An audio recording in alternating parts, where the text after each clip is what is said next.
La culpa primera, porque la humanidad siempre ha tenido pereza de pensar, y por esto su adelanto ha sido tan lento. Cuánto odiamos la pereza y cuánto sufrimos cuando observamos las tendencias de la generalidad de los seres que se reducen a vivir al vuelo, a salir del día de hoy sin ocuparse del mañana. Porque si se ocupan del mañana material, si tendrán una gran fortuna, si podrán hacerse ricos de esta o de otra manera. Todo para aquí y nada para allá. Y para la vida del espíritu es para lo que nosotros quisiéramos que se despertara el interés y la atención general. Que no hubiera pereza para ocuparse de la cuestión más trascendental de la vida. ¿Qué es una existencia? ¿Qué son los afanes de una encarnación? Si en menos de un segundo todos los tesoros acumulados los deja el hombre junto a su corruptible envoltura. Y él, el ser que piensa, el alma que medita, el espíritu que vive siempre, el que se salva del naufragio, del incendio, de los terremotos, de la peste, de las flechas, el que es más fuerte que todos los elementos, porque domina a todas las destrucciones, ese reo de los mundos, ese hijo de Dios, se encuentra en el espacio más pobre que el último mendigo del universo, y esta pobreza es la que nosotros quisiéramos evitar, porque la mendicidad del alma es de fatalísimas consecuencias. Hay de los espíritus que hacen bancarrota, cuando juegan en la bolsa de la eternidad. Por nosotros mismos conocemos los resultados. Cuán horrible es la ruina del espíritu perezoso. Vuelve a la tierra, ¿y a qué viene? A vivir muriendo. A ver la felicidad en los brazos de los otros. A desear verse querido, y de todos se ve desdeñado. A querer formar el nido de la familia y a no encontrar un árbol que le preste sus ramas para hacerlo. A buscar el calor de otra alma y sentir un frío glacial aunque habite en zona tórrida. A vivir como las hojas secas, porque para los espíritus perezosos siempre es otoño. ¿Hay vida más triste? No, y pensar que nosotros hemos ido levantando la fábrica. De nuestro infortunio, con nuestra indiferencia, con nuestro abandono, ocupándonos del presente sin acordarnos del mañana, pensando únicamente en nuestro cuerpo sin dársenos un bledo del adelanto o estacionamiento del espíritu. ¡Ah! ¡Qué fatal resultado hemos obtenido! Y cuesta tan poco trabajar en nuestro perfeccionamiento. El ser bueno es tan sencillo. No se necesita tener talento, ni grandes estudios para hacerse sabio, ni enormes sacrificios de ninguna especie para elevar nuestro espíritu a la contemplación de todo lo creado, y como consecuencia inmediata, despertar en nosotros el amor a Dios, y amando a Dios, se ama a los pequeñitos. Se socorre a los necesitados. Se compadece a los delincuentes. Se aconseja a los atribulados. Se consuela a los afligidos. Se vive, en fin, tomando parte activa en las penas y en las alegrías de los demás, y el espíritu adquiere dulzura, sentimiento, amor purísimo que es su único patrimonio, y trabajando para todos, trabaja para sí mismo. Es más útil cultivar nuestra viña que arar en terreno baldío, como le sucede al perezoso, que no trabajando más que lo estrictamente necesario para su comodidad del momento, no atesora ni un denario para mañana, y se encuentra al dejar la tierra sumergido en la indigencia más horrible. ¿Huyamos? Huyamos de la pereza que es el padrón de infamia de la humanidad. Ganemos los siglos perdidos que ya es tiempo que comencemos a progresar. Capítulo 15. España reflexionemos, sí, detengámonos un momento, y dirijamos una mirada al año 1880 que ha ido a perderse en ese abismo insondable llamado eternidad. ¿Qué ha hecho durante este periodo la raza humana? Lo de siempre, progresar, porque la humanidad siempre progresa, y aunque en pequeñas localidades parece que se estaciona, como para la vida de un planeta el estacionamiento de una nación es una cosa muy insignificante, nada importa que España se quede un poco rezagada, porque como en ella hace mucho tiempo que en sus dominios se puso el sol, y no está llamada a llevarla batuta en la orquesta política del mundo, su atraso no influirá ni poco ni mucho en la marcha ascendente de la humanidad. Las cuestiones religiosas son sin duda alguna, el barómetro que marca el grado de la civilización de los pueblos, y España en ese sentido siempre ha estado en última línea, porque siempre ha preferido ante todo ser católica romana. En todas partes hay clero, en todas partes los ministros de Dios pronuncian desde la cátedra del Espíritu Santo, elocuentes discursos, y solo en España es donde los vicarios de Cristo se presentan más intolerantes, tratando siempre de restringir las modernas libertades, y para demostrar que lo que decimos es cierto, copiaremos algunas palabras del padre Monsabré y del padre Almonacid. El primero ha dicho en París, que la libertad religiosa es la salvaguardia y el coronamiento sagrado de todas las libertades, y el segundo ha dicho en Barcelona, que la gloria de España es la unidad católica y la intolerancia de la Iglesia. El padre Dibón dijo en París que el templo no debe pertenecer a ningún partido político, que es de todo el mundo y que cada cual puede arrodillarse en él libremente. Y un obispo español, el señor Urquinaona, dijo en Tarrasa, que los disidentes de la Iglesia Católica Romana están excluidos de la felicidad eterna, no teniendo otra esperanza que las tinieblas y la condenación. Ungidos del Señor son los de allá, y ungidos del Señor son los de aquí, pero se conoce que los españoles deberemos llevar el estacionamiento en la masa de la sangre, como diría el vulgo, porque hasta nuestros hombres políticos, cuán distintos son de los de la vecina república. Hagamos comparación entre algunos párrafos de dos célebres discursos, pronunciados el uno por Castelar, y el otro por Víctor Hugo. Dice el primero refiriéndose a la conciliación política religiosa a que aspira el pontificado del Papa actual: pues bien, hay que atraerla para nosotros, hay que buscarla con perseverancia, ¿por qué no?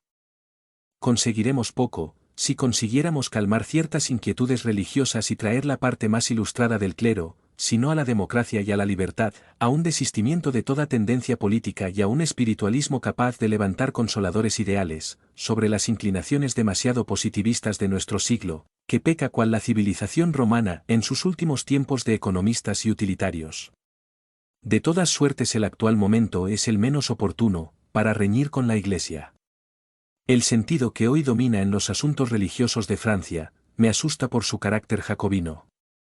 Nosotros no caímos del poder, como todos lo saben, por el nombramiento de obispos, no renegaremos de nuestras gubernamentales tradiciones, ni desmentiremos las solemnes palabras dichas en nombre de nuestro partido allá en las Cortes, por el más joven y más elocuente de los demócratas históricos. Iremos a la separación de la Iglesia y del Estado, pero con medida y con seriedad. Conservaremos el patronato y el presupuesto eclesiástico, si volvemos al poder, y en nombre de la libertad religiosa, en nombre del derecho individual, en nombre del respeto al principio de asociación, dejaremos que los seres tristes, desengañados del mundo y poseídos del deseo de la muerte, se abracen, si quieren, a la cruz del Salvador como la hiedra al árbol, y aguarden la hora del último juicio envueltos en el sayal del monacato y tendidos sobre las frías lozas del claustro hasta evaporar su vida como una nube de incienso en la inmensidad de los cielos. Esto dice Castelar en su notable discurso de Alcira, y veamos lo que dice Víctor Hugo hablando sobre la enseñanza clerical. Ya os conocemos. Ya conocemos al partido clerical, partido veterano que ya tiene hojas de servicios. Él es el que monta la guardia en la puerta de la ortodoxia, el que ha encontrado para la verdad esos dos cables, la ignorancia y el error, el que ha prohibido al genio y a la ciencia ir más allá del misal, y el que quiere enclaustrar el pensamiento en el dogma. Cuantos pasos ha dado la inteligencia europea, los ha dado a su pesar. Su historia está escrita en la historia del progreso humano, pero escrita al revés. Él se ha opuesto a todo. Él es el que ha hecho azotar a Pinelli, por haber dicho que no caerían las estrellas, el que ha aplicado 7 veces el tormento a Campanella por haber afirmado que el número de los mundos era infinito, entreviendo el secreto de la creación, el que ha perseguido a William Harvey por haber probado que circulaba la sangre. Con el testimonio de Josué prendió a Galileo, con el de San Pablo, aprisionó a Cristóbal Colón. Descubrir la ley del cielo era una impiedad, encontrar un mundo una herejía. Él fue el que anatematizó a Pascal en nombre de la religión, a Mantan en nombre de la moral y de la religión. Sí, no hay que dudarlo, cualesquiera que seáis, ya os llaméis del partido católico, ya seáis del partido clerical, os conocemos, ya hace mucho tiempo que la conciencia humana se rebela contra vosotros y os pregunta, ¿qué queréis de mí? Ya hace mucho tiempo que procuráis poner una mordaza al espíritu humano. ¿Y vosotros queréis haceros dueños de la enseñanza? Y no queréis aceptar ni a un solo poeta, ni a un escritor, ni a un filósofo, ni a un pensador, y rechazáis cuanto se ha escrito, descubierto, soñado, deducido, iluminado, imaginado, inventado por los genios. El tesoro de la civilización, la herencia secular de las generaciones, es patrimonio común de las inteligencias. Si el cerebro de la humanidad estuviese a vuestra disposición como las páginas de un libro, lo llenaríais de borrones. Tenéis que convenir en esto. En fin, hay un libro que desde la primera letra hasta la última es una emanación superior, un libro que es para el universo lo que el Corán para el islamismo, lo que los Vedas para la India, un libro que contiene toda la sabiduría humana iluminada por toda la sabiduría divina, un libro cual la veneración de los pueblos ha llamado la Biblia. Pues bien, vuestra censura ha llegado hasta este libro. Cosa inaudita. Los papas han proscrito la Biblia. ¿Cómo deben admirarse los sabios, cómo deben espantarse los corazones sencillos al ver el índice de Roma sobre el libro de Dios? Y con todo, reclamáis la libertad de enseñanza. Seamos sinceros, entendámonos acerca del género de la libertad que queréis. Esta libertad es la de no enseñar. Ah. ¿Queréis que os entreguen los pueblos para instruirlos? Está bien, pero veamos vuestros discípulos, veamos vuestros productos. ¿Qué habéis hecho de Italia? ¿Qué habéis hecho de España? 10 siglos que tenéis en vuestras manos, y en vuestras direcciones, en vuestras escuelas, bajo vuestra férula a esas dos grandes naciones, ilustres entre los ilustres, pues bien, ¿qué habéis hecho de ellas? Voy a decíroslo, gracias a vosotros, la Italia cuyo nombre nadie que piense puede pronunciar sin un inefable dolor filial. La Italia, esa madre de los ingenios y de las naciones, que ha esparcido por el universo las más brillantes maravillas del arte y de la poesía, la Italia que ha enseñado a leer al género humano, hoy no sabe leer. Sí, la Italia es de entre todos los estados de Europa aquel en que existen menos naturales que sepan leer. La España magníficamente dotada, la España que había recibido de los romanos su primera civilización, de los árabes su segunda y de la providencia, a pesar de vosotros, un mundo, la América, la España ha perdido gracias a vosotros, gracias a vuestro yugo de embrutecimiento, que es también yugo que degrada y que aminora, la España, digo, ha perdido el secreto del poder que había tomado de los romanos, el genio de las artes que le inspiraban los árabes y el mundo que le había regalado Dios. Recibiendo la Inquisición de vuestras manos a trueque de todo aquello que le habéis hecho perder. La Inquisición, que ciertos hombres de partido procuran rehabilitar hoy con cierta timidez pública que yo les aplaudo. La Inquisición que ha quemado a 5 millones. Leed. La historia, la Inquisición exhumaba a los muertos para quemarlos como a herejes. Testigo de ello es Urgel, Arnauld y el conde de Focalquier, la Inquisición que declaraba a los hijos de los herejes hasta la segunda generación, infames e incapaces de honores públicos, exceptuando solo aquellos, que hubieran denunciado a sus padres, la Inquisición que en este momento mismo tiene aún sellados con el sello del índice en la biblioteca papal los manuscritos de Galileo. Pero con todo para consolar a la España de lo que le quitabais, le regalabais el sobrenombre de católica.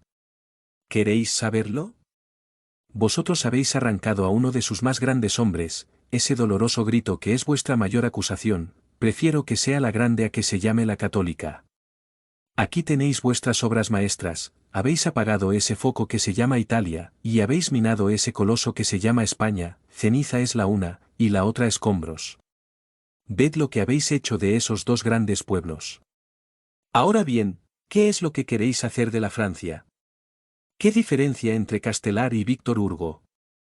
Son quizás los dos hombres más grandes de nuestra época por su maravillosa elocuencia, por su genio sin rival, pero el tribuno español aún no quiere separarse de las sacristías, en tanto que el primer poeta de Francia lamenta la ruina de España y no quiere para su patria tan triste porvenir. Como se ve los españoles no lo podemos remediar, somos un pueblo estacionado, y nuestros oradores políticos y religiosos no quieren salir del estrecho círculo de la ortodoxia. Ciertamente se debe respetar la oración espontánea y a la verdadera piedad, pero la penitencia es indigna si es mentida, y es inútil y aunque buenamente se haga, porque el hombre que se entrega a la penitencia es un suicida, el espíritu progresa en el movimiento de la vida, no en la inercia de la muerte, se debe respetar lo que es digno de respeto, y por triste experiencia sabemos los españoles lo que es la dominación de esos seres tristes. Desengañados del mundo y poseídos del deseo de la muerte. Cierto que desean la muerte, pero es la muerte del progreso lo que ellos desean, y aunque deben respetarse todos los ideales, pero como es obra de misericordia, enseñar al que no sabe, creemos que los libres pensadores debemos decir cuál es la verdadera religión, que es amar a Dios sobre todas las cosas, y a toda la humanidad sin distinción de razas ni colores, y para practicar esta religión no es necesario éxtasis ni penitencias, esta religión la describe muy bien Víctor Hugo diciendo, es la hermana de la caridad a la cabecera del moribundo, es el hermano de la Merced rescatando al cautivo, es Vicente de Paul recogiendo al niño Expósito, es el obispo de Marsella en medio de los apestados, es el arzobispo de París adelantándose con la sonrisa en los labios hasta el formidable arrabal de San Antonio, levantando su crucifijo por encima de la guerra civil, enfrentando la muerte para conseguir la paz. Esa es, la verdadera enseñanza religiosa real, profunda, eficaz y popular, la que felizmente para la religión y para la humanidad conquista para el cristianismo más corazones, que los que aleja de él la conducta de la generalidad de los iniciados en los misterios de la religión. Nosotros que somos muy amantes del progreso lamentamos de veras el estacionamiento de España, porque esto impedirá por algún tiempo el natural desarrollo que debía tener en el suelo español, la escuela filosófica espiritista racionalista, mas si por un momento una nube de tristeza envuelve nuestra mente, pronto se disipa, porque reflexionamos y decimos, ¿qué es un grano de arena ante millares de mundos? ¿Qué es un punto negro ante millares de soles? ¿Qué es España con su fanatismo religioso ante el progreso universal? Menos que el grano de arena ante los mundos. Menos que el punto negro ante los soles. ¿Qué es una fracción de la humanidad alucinada durante algunos siglos? Si en la eterna supervivencia del espíritu éste ha de progresar, si no de grado por fuerza. Porque si le falta iniciativa las circunstancias de su época le empujan y lo hacen entrar en nuevos senderos quiera o no quiera, y cuantas veces vemos a algunos hombres apegados a las rancias costumbres, y sin embargo obedeciendo a un algo superior a su voluntad, son apóstoles de una idea nueva, y durante cierto tiempo es suficiente para dejar sembrada la semilla del adelanto. A veces retroceden a su estacionamiento, pero como la luz difundida ya no la pueden oscurecer, el bien y el progreso que han proporcionado a los demás sirve de provecho a los que lo han recibido y aquel adelanto colectivo se refleja siempre sobre su individualidad y a pesar suyo, los espíritus reacios, los que están adheridos a los terruños de la ignorancia oyen de vez en cuando la voz del Señor que les dice, despertad. Seguid el movimiento armónico de la creación. Nada hay inamovible en la naturaleza, vosotros no podéis oponeros al cumplimiento de mis eternas leyes. Si libre albedrío os concedí dentro de la esfera de una vida lógica y racional, no lo tenéis para permanecer eternamente en el mal. Libres sois para escalar los cielos. Libres sois para pedir a la ciencia los secretos del infinito. Pero no sois libres para descender a los abismos de la ignorancia mil y mil veces. Para el progreso no tenéis límites. Mi creación es vuestra. Pero para el mal mis propias leyes detendrán vuestro paso. Así es, considerando el progreso como la ley inmutable de la naturaleza no nos apesadumbra el estacionamiento de algunos pueblos, mucho más, que nosotros no consideramos patria este o aquel rincón de la tierra, nuestra patria no es este planeta, es más bien el infinito. Nuestro único deseo es buscar la luz de la razón. Encontramos a Dios en la caridad y en la vivencia, y tratamos de progresar porque verdad no hay más que una, Dios dando vida a la naturaleza por medio de su amor, y los hombres deben amarse porque la atracción es la ley universal. El amor es la atracción de las almas y la atracción es el amor de los cuerpos o. Como dice Flamarjow, el amor debe sentirse por todo lo creado, demostrándose por esa protección mutua que debe establecerse entre los hombres, que el fuerte sea la sombra del débil, y muchos débiles el sostén del fuerte. Queremos la fraternidad universal porque sin ella la civilización es un mito, pero tenemos completa confianza en el porvenir, y mientras más reflexionamos más nos convencemos de que el mañana es espléndido. Las viejas sociedades heridas de muerte luchan en el estertor de la agonía, al fin exhalarán su último suspiro y en sus tumbas, las modernas sociedades dirán, dormid en paz, espectros de otros siglos. Piérdanse en el olvido vuestro consejo y tradiciones. ¿Húndanse vuestros vetustos templos? Que con las catedrales de la naturaleza tienen los hombres bastante para elevar a Dios sus plegarias. Sí, sí, el porvenir de la humanidad es una eterna sonrisa. El hombre nunca es huérfano ni desheredado, Dios es su Padre. El trabajo es su patrimonio. El progreso su gloria. La inmortalidad su vida. Con esos bienes imperecederos nadie puede llamarse desgraciado. Reflexionemos dijimos al principio de nuestro artículo, y hemos reflexionado, y la nube de tristeza que envolvía nuestra mente se ha disipado como se disipan las nubes ante los rayos del sol. ¿Qué es el estacionamiento de un pueblo ante la eterna vida de los mundos? ¿Qué es el atraso de unos pocos ante el adelanto de muchos? Progreso indefinido. Redención por medio del trabajo. Tú eres el porvenir de la humanidad, capítulo 16. Los malos centros espiritistas. Hace mucho tiempo que un periodista, en son de mofa, dijo que en España habían 112 centros espiritistas y que esto era lo único que le faltaba a la pobre España.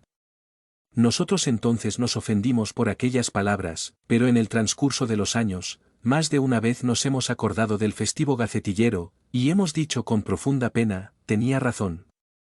En cierto modo, sí, porque los malos centros espiritistas son los que más abundan, y estas reuniones son una verdadera calamidad. Dice un antiguo refranero, que la ropa sucia se lava en casa, esto es, que no debemos sacar a relucir las faltas de este o aquel y por consiguiente que una escuela debe cubrir con un velo las debilidades de sus adeptos, pero nosotros estamos muy conformes en que no se descubra ni se tilde a ninguna persona determinada, más creemos prudente y hasta necesario decir alto muy alto, claro y muy claro, y en el sentido más terminante, que una cosa es el espiritismo y otra los malos centros espiritistas, donde se ridiculiza lo más grande, lo más trascendental, la comunicación ultraterrena, y sobre esas reuniones irrisorias y harto perjudiciales, vamos a permitirnos algunas consideraciones. Creemos que el hombre es libre en su libre albedrío, pero hasta cierto punto nada más, esto es, podrá estacionarse si le place, pero no se debe permitir que trate de estacionar a los demás. Muchos se quejan que hay pocos espiritistas, y nosotros decimos que en muchas localidades, de 100 espiritistas, sobran 99. Habiendo recibido varias cartas de distintas ciudades, vemos que la cizaña espiritera se extiende por el mundo, y es preciso arrancarla de raíz, siendo preferible que se olvide por completo la escuela espiritista, a que el vulgo ignorante se apodere de ella. Si preferible es, porque nada más hermoso y más sublime que el espiritismo bien comprendido, y nada más repugnante que la parodia de sus profundas y evangélicas enseñanzas. Las comunicaciones de los espíritus abren ante nuestros ojos dilatadísimos horizontes, eleva el pensamiento, engrandece nuestras aspiraciones, nos impulsa al estudio y al trabajo, nos aparta de las preocupaciones religiosas y nos acerca a la verdadera religión, que es la práctica de todas las virtudes sin formalismo alguno. Pues bien, en esos centros espiritistas mal dirigidos y peor inspirados, sucede todo lo contrario de lo que el espiritismo racional enseña. Por las comunicaciones de los espíritus tienen aquellos espiritistas sus santos preferidos, sus visiones de vírgenes, pidiendo las seráficas apariciones, que alguno de los concurrentes vista el hábito del Cristo de acá, o de la Virgen de allá, para aliviarse o curarse de alguna dolencia, y para fin de fiesta, acuden los espíritus en sufrimiento que convierten a los médiums en juguetes de sus lamentaciones y de sus espavientos, logrando algunas veces lastimarlos y hasta dejarlos sumidos en el idiotismo. De estos espectáculos, el hombre más indocto, el más ignorante, puede comprender que dejan el ánimo fatigado, las ideas en completa confusión y la duda y el desencanto imperando como dueños absolutos en nuestro ser. No hace muchos días que un libre pensador, habiendo leído con atención profunda algunos capítulos de la filosofía de Kardec, pidió a un amigo suyo que lo presentase en un centro espiritista. Desgraciadamente lo llevaron a uno de esos centros donde se hacen comidas entre los de allá y los de acá, y al salir de la sesión, dijo el libre anoche, es una farsa repugnante, es un hermoso sueño y nada más. Hay 1000 mundos de por medio, en juego la ignorancia de los unos y la malicia de los otros. Lo hemos dicho muchas veces y nunca nos cansaremos de repetirlo, de 200 centros espiritistas, cerraríamos 198, y abriríamos 300 bibliotecas, donde se leyera, donde se estudiara, no en las obras científicas, porque la generalidad carecen de instrucción para comprenderlas, pero ya hay libros morales y recreativos, al mismo tiempo cuyas máximas y lecciones están al alcance de todas las inteligencias por sencillas y obtusas que sean. Se nos objetará que muchos no saben leer, pero no nos negarán que en ninguna reunión deja de haber uno más instruido que los demás y éste puede convertirse en lector y en comentador de lo que lee, dándole explicaciones al auditorio que le rodea. Que la lectura les aburre, dicen muchos, y contestamos nosotros.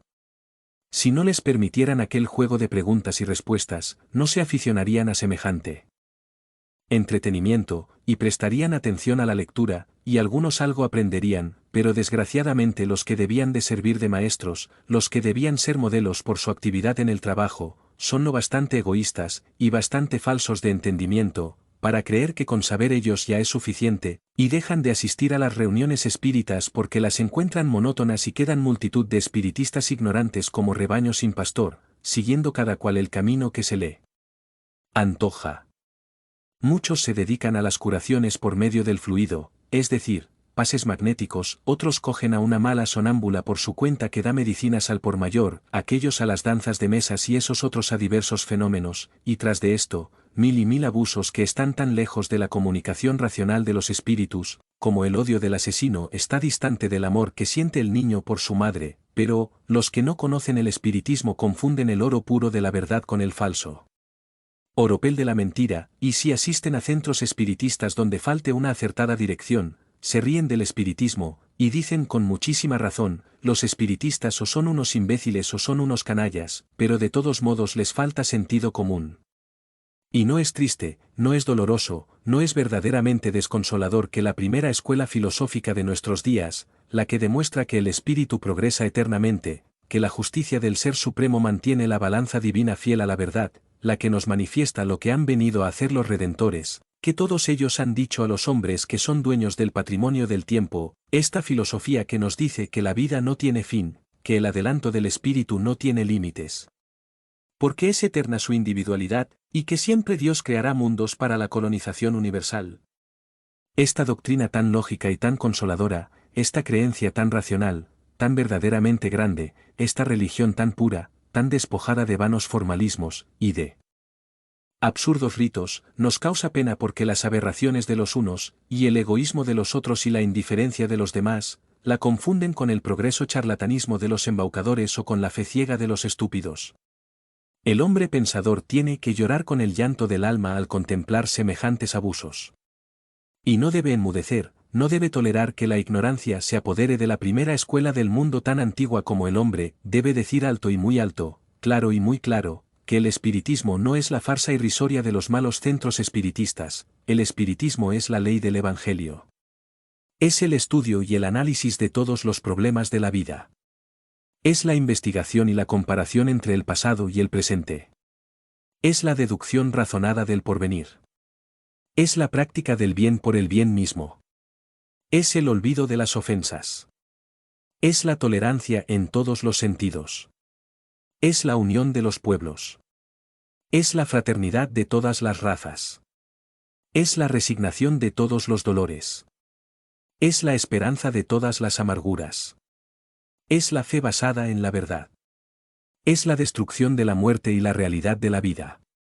Esto es el espiritismo, y en todos los lugares donde así no sea comprendido, no se profane la religión del porvenir con las necesidades de los ignorantes y el torpe lucro de los falsos médiums, y nos duele decir que de 100 centros espiritistas deberían suprimirse 99, que más vale un buen espiritista que 1.000.000 de espiriteros, porque un buen espiritista será capaz de hacer algo grande, algo sublime que sirve de útil ejemplo en sociedad, y un centenar de espiriteros, solo sirven para promover el escándalo con escenas ridículas. Creemos que el espiritismo es la escuela racionalista deísta que ha de regenerar a las humanidades de la tierra y por esto seremos inexorables con todos los que cometan abusos en su nombre. Queremos menos centros espiritistas y más estudio. Queremos menos espiritistas, y más apóstoles de la doctrina.